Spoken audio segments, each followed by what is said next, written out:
sinasabi ng pulis na yung muffler ng rider ng kanyang motorsiklo is loud pipe. Assuming na totoo na loud pipe nga, ang problema lang dito, kinumpiskahan ng PNCO mo ng lisensya ang rider, hindi siya nag-issue ng ticket at pinapasunod niya sa police station. So, alam mo yan at official ka naman, mali ang trabaho na ginawa ng iyong PNCO. Tama ba ako? Yes, sir. Hindi po pwedeng kumpiskahin ang driver license, sir. And Hepe, for your advance information, papailan namin ng administrative case PNCO mo kasi ang interest natin dito, madisiplina na yung PNCO natin, yung police o enforcer na hindi tama ang ginagawa. Kasi katulad yan, mabigat para sa isang motorista na nagmamaneho na walang lisensya. Dumulog kay Colonel Busita ang isang rider. Dahil umano mga idolo, hinuli siya ng isang pulis na may violasyong loud pipe. Samantalang hindi naman ginamitan ng decibel meter. At ang malupit nito mga idol, kinumpiska ang kanyang lisensya at hindi siya inisyuwan ng ticket. Mantakin nyo mga idol kung gaano kalaking abala ang dulot nito para sa isang motorista. At ito ang inaksyonan ni Colonel Busita. Kaya tara, sabay-sabay nating panoorin ang pakikipag-usap ni Colonel Busita sa mismong hepe ng police station. Pero bago yun, huwag nyo kalimutan mag-subscribe. Alright. Hello po, good afternoon. Hello po. Yes, sir. Nahuli po kami dito. Kinuha po yung lisensya. Saan po kayo nahuli, sir? Alfonso Cabito po. Alfonso Cavite. Ano po nakahuli sa inyo, sir? Pulis po, sir. Ano po ang gamit niyang paniket? Wala po, sir. Binigyan na ticket. Kinuha lang po yung, yung lisensya po. Ang gusto po kasi mangyari ng pulis, mamili daw po kung yung tambucho o ang tatanggalin yung tambucho o yung kukunin yung lisensya. Open pipe daw po. Pero, sir, aftermarket naman po yung tambucho po namin. Pero hindi naman po maingay. May decibel meter po sila, wala. Wala po, sir. Kinuha yung lisensya po, tapos hindi po kami inisyon ng ticket. Ibig sabihin, pagkakuha ng lisensya po ninyo, sir, pinaalis na po kayo at sabi nila Opo. na bumalik na lang kayo sa police station. Ganun po ba? Opo, ang mangyayari po, pinapapunta po kami, pumunta na lang doon po kami ng police station, doon daw po namin dalhin yung tambucho. Sir, wala naman po kami ibang tambucho na. Ano po pangalan ninyo? Po, sir. Opo. Sir Jay, pa-standby lang ha at tatawag lang tayo maya-maya kay Congressman. O, sige po, Opo, sir. Salamat po, sir. Ipapaalam lang natin to, sir. At maling-mali po yung ginawa ni police na pagkumpiska ng lisensya at hindi pag-issue Opo, ng sir. ticket. Pangalawa, kung kayo po ay sinasabing open pipe at maingay ang tambucho, dapat po gumamit ng decibel meter. Sir Jay, tawagan tayo maya-maya lamang ha. At si Congressman sige po. po ay nasa session lang kaya hindi namin makontak. O, sige po. Thank you po, sir. Salamat po. Gandang tanghali po. Opo, Magandang kausap tanghali. ko na po si Congressman Busita. May instruction po siya sa akin na wag daw po kayo pupunta ng police station. A-actionan po sige natin ito, sir. Standby lamang po at nasa committee hearing po siya. Hindi ko siya maiko-connect po sa inyo kasi busy po sa Kongreso. Ano po? Wait na lang po ako sa tawag po ulit. Copy po, Sir Jay. Okay po. Sige po, sir. Salamat po. Okay po, bye po. po, sir. Sir Jay, as per Congressman, bukas natin to a-actionan. Pwede niyo pong gamitin yung motor niyo kung kayo po ay may lakad ngayong gabi. Gamitin niyo po at wag po kayong mangamba kung wala kayong hawak na lisensya kasi sagot po kayo ni Congressman. Tumawag lang po kayo dito sa office. Mali po yung ginawa ni police eh. Wala siyang basihan para kumpiskahin yung lisensya nang walang i-issue ticket. Ano po? Ibig sabihin po, sir, pwede kami bumiyahe ngayon Dasma kasi may kukunin po kaming Pwede, sir. Kung sakaling harangin ka sa checkpoint at sabihin sa'yo na bakit wala kang lisensya, tumawag kayo lang dito sa office. Ano po? Thank you po. 7:30 po tatawag po. Thank you po, Sir Jay. Sige po, Ingat po kayo. salamat. Bye-bye. Hello po. Hello, Sir Jay. Magandang umaga po. Opo, maganda po. Opo, sir, iko-connect ko po kayo kay Congressman Busita. Sige po, sir. Thank you po. Hello kapatid, good morning. Hello po. Good morning po, sir. Ano bang nangyari? Kasi ano po kasi nung February 1, yung galing po akong Tagaytay, din po, nag-checkpoint po dito sa amin sa Alfonso po, sa may barangay po namin. Di bali, sir, binigay ko po yung lisensya ko, tapos yung police po, sa kanya po sinita yung yung open pipe daw po ako. Ano ba yung muffler ng motorsiklo mo? Pinalitan mo bago o luma? Ano po yan, sir? Bali, yung dating original po kasi niya, nasira na, sir. Ayun, yung muffler po nabili lang po namin ng second hand. Okay. Ano Opo. ba yung muffler mo nung nabili mo, buo o niretoke mo? Ano po yan buo, sir? Ibig sabihin, kung buo, hindi mo minodify. Hindi po, sir, hindi po. Kinumpis ka ang lisensya mo? Opo, sir, opo. Tinikitan ka, hindi? Hindi po, sir. Ano ang sabi ng pulis? Sir, kung gusto ko po makuha yung lisensya ko, dalhin ko po yung pipe sa station nila. Okay. Anong pangalan ng pulis? Bali sir, di ko po nakuha yung pangalan sir eh. Pero mamumukhaan mo. Opo, namumukhaan ko po sir. Ano ang height Sa height- niya? Mataas o katamtaman lang? Mataas po sir, mataas. Anong buhok niya? Kulot o straight? Tuwid? Bali sir, ano siya eh, nakasombrero po kasi. Pero ano po siya sir, bali medyo may edad na rin po. Na medyo mataba po sir. Medyo may edad na rin, mataba. Opo, opo. Malaki ba ang tiyan? Opo, malaki po. Mahabang lasingero? Hindi ko po sure sir eh. Okay, sige. Opo. Taga saan ka? Taga Alfonso? Opo sir, opo. Saang barangay ka? Bali ano sir, Manggasdos po. Manggastos? Opo. Bakit hindi mo nabasa ang pangalan niya? Naka-jacket? Hindi sir, bali first time ko po mahuli kasi ng ganun sir eh. Anong oras yan? Noong February 1? Mga ano sir, around 10 to 11 sir. Ng umaga, ng gabi? Opo. Umaga po sir, umaga. Walang decibel meter na ginamit ang pulis? Wala po sir, wala po. Hindi mo napansin, baka may nakakabit sa kanyang tenga. Wala. Wala po sir. Nasaan ka ngayon? Andito po sir sa ano po namin. Sa barangay po namin. Malayo ka ba sa barangay hall? Malapit lang sir, malapit lang po. O sige, at tatawagan ka uli namin, okay? Sige po sir, thank you po. Maraming salamat po. Okay, bye-bye. Thank you po, God bless po. God bless. Brother Matt, Yes po, tawagan yung police station. Copy po, noted po. Okay, Okay bye-bye. po, bye-bye. Yes po, sir, ito po ba yung sa Alfonso Municipal Police Station po? Yes, sir. Apo. Sir, kakausapin daw po kayo ni Congressman Busita. Ako? Yes po sir. Okay po. Sige po, sir. Standby lang po. Huwag niyo po mababa ang telepono. Thank you. Hello. Hello po sir. Hello po sir. Magandang umaga po sir. Alfonso Station. Good morning. Good morning sir. Si Hepe, nandyan na? Oh sir, sige po sir. Wait lang po at punta ako sir. Okay. Wait lang po sir. Sir, magandang umaga po. Police Major Dimaala sir. Chief of Police Alfonso MPS. Kapatid, good morning, Congressman Busita. May rider tumawag dito sa aming opisina sa ARSAP. Opo. Alam mo naman ang advocacy natin, pag tama ang huli ng pulis sa motorista, ina-advise natin, magbayad lang ng multa at maging aral sa kanya yung pagkahuli. Pag naman Opo. mali ang huli ng pulis o ng enforcer, hindi natin pinapayagan yan. Opo. Ganito kapatid, Hepe, ang nangyari, base doon sa tawag nitong rider. Nasita siya ng iyong PNCO. Opo. At sinasabi ng pulis na yung muffler ng rider ng kanyang motorsiklo is loud pipe.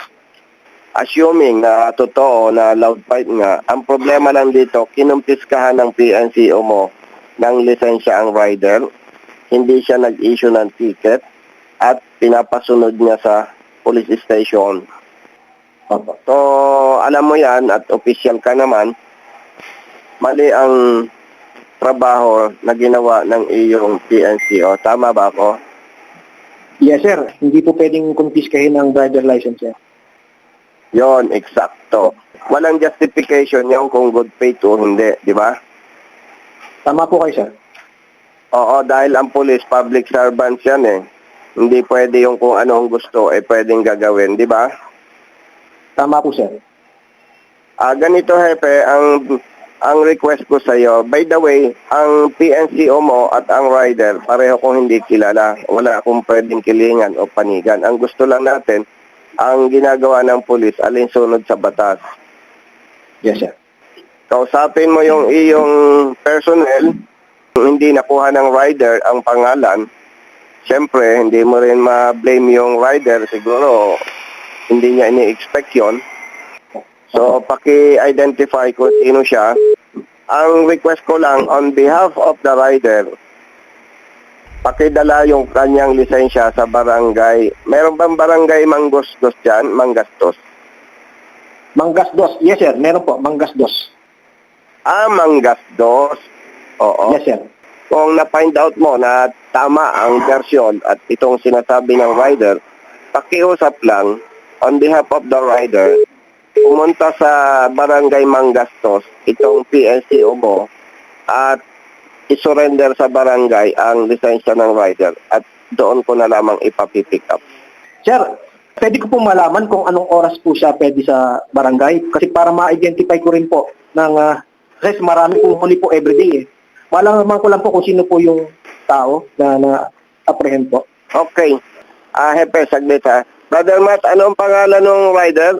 J. Hernando po. Hepe. Yes, sir. Oo, J. Hernando ang pangalan ng rider na kinumpis ka ng lisensya na hindi tinikitan. Copy, sir. J. Hernando, sir, ng Pangasius.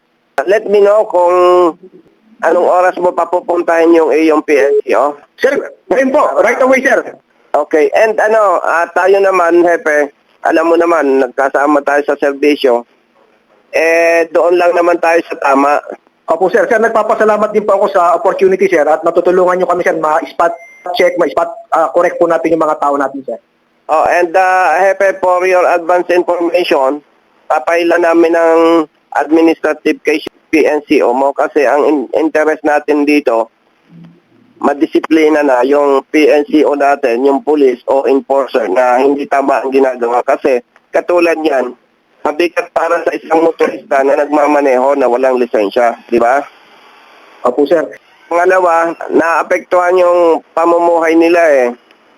Pangatlo, nakakasira sa imahe ng PNP. Isipin mo, ang dami nating mga kapatid na pulis na namamatay dahil sa dedikasyon sa trabaho, tapos nasisira lang dahil sa maliit na bilang ng ating mga kasama. Yan naman ay sa administrative case naman, usually pinapataw na parusa dyan, 2-month suspension. Pero base pa rin sa kanila investigation. Ang importante lang dyan, mabago natin yung maling ginagawa ng ating mga kasama para pagdating ng araw, retired na tayo, masarap ng buhay ng mga motorista. Walang personalan ito at talagang public service lang. Anyway, yan naman ay dadaan sa due process. Sir, with due respect, sir, I request, sir, to exercise my disciplinary authority, sir.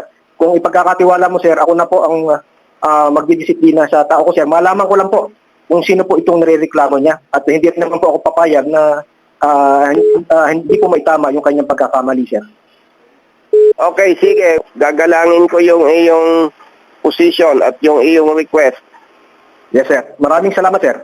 Let me know lang kung anong oras siya available. At anyway, again, ito naman ay hindi napakabigat sa ating PNCO. Ang kailangan lang matuto para ang gagawin yung tama at hindi nasisira ang paningin ng publiko sa ating mga pulis. Yes, sir.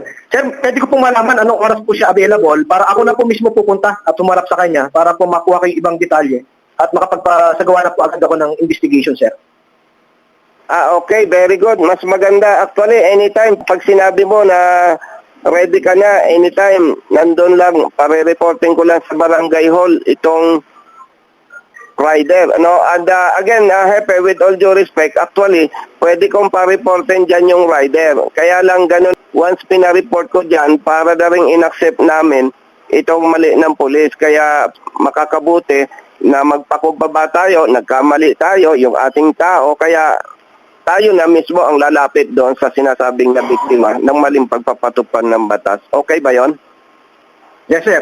Napakaganda na ikaw na mag-i-initiate ng investigation para talagang makikita yung iyong sinseridad sa public service. And for your information, itong chief of police ng Parañaque, ganyan din eh. Nagkaroon ng problema, hindi na niya hinintay na ako bilang advocate ang nag-file ng appropriate complaint against the police officer. Siya na mismo ang kumilos. At napakaganda, kabawasan niyan sa aming trabaho bilang advocates at the same time, nakikita ng publiko na sa level pa lamang ninyo, hindi ninyo tinotolerate ang ganitong maling trabaho.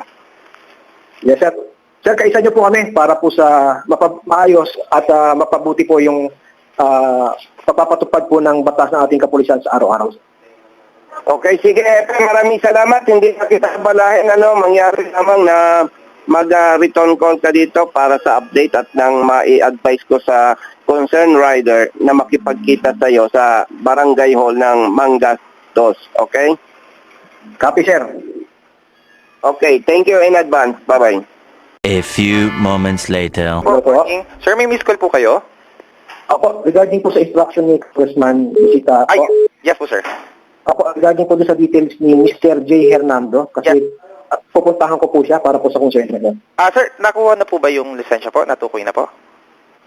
Actually, hindi ko pa ho nakukuha yung lisensya. Malaman ko lang kung anong oras available para ma-schedule ko rin. Ako mismo pupunta. Ma-schedule ko yung sarili ko para mapunta siya agad. Ay, okay po. Sige po, sir. Sige po. Standby ko lang. Tawagan ko lang po si Congressman, sir, ha? Wait lang po. Sir, pwede pakitext nyo po dito yung detalye. Ako Ay, na lang okay naman po makakakita nun. Sige po, sir. Sige po, sir. Thank you po. Thank you po. Apo. Salamat po. Bye-bye po. Okay po. Sir Jay. Opo, sir. Opo, Pasensya kanina na po. pa, Meron pong signal. opo, kanina pa nakaantapay si Chief of Police. Ano po? Anyway, Sir Jane, nakausap na po ni Congressman si Chief of Police ng Alfonso. Opo. Ano po? At nangako naman si Chief of Police na ito'y aaksyonan po niya. At siya na po ang bahalang magdisiplina doon sa pulis na nanghuli kung mapapatunayan sa investigasyon po niya na may mali po ang kanyang pulis. Ano po?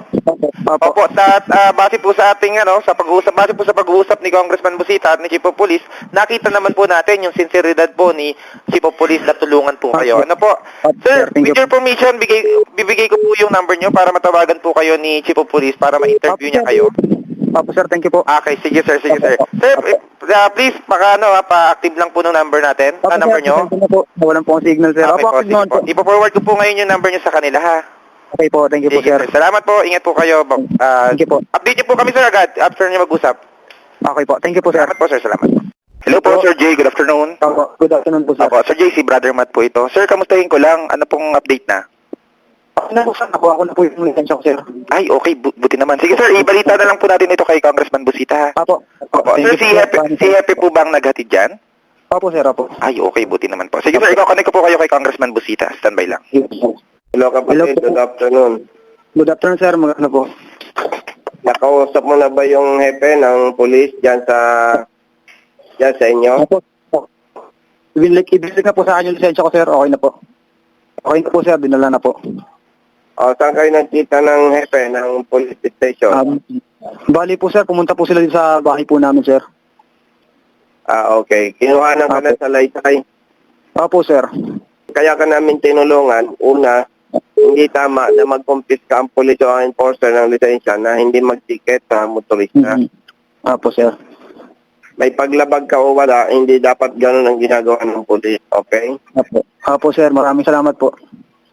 O, sige. Mag-ingat lagi, kapatid. Opo. Thank you po. Okay, bye-bye.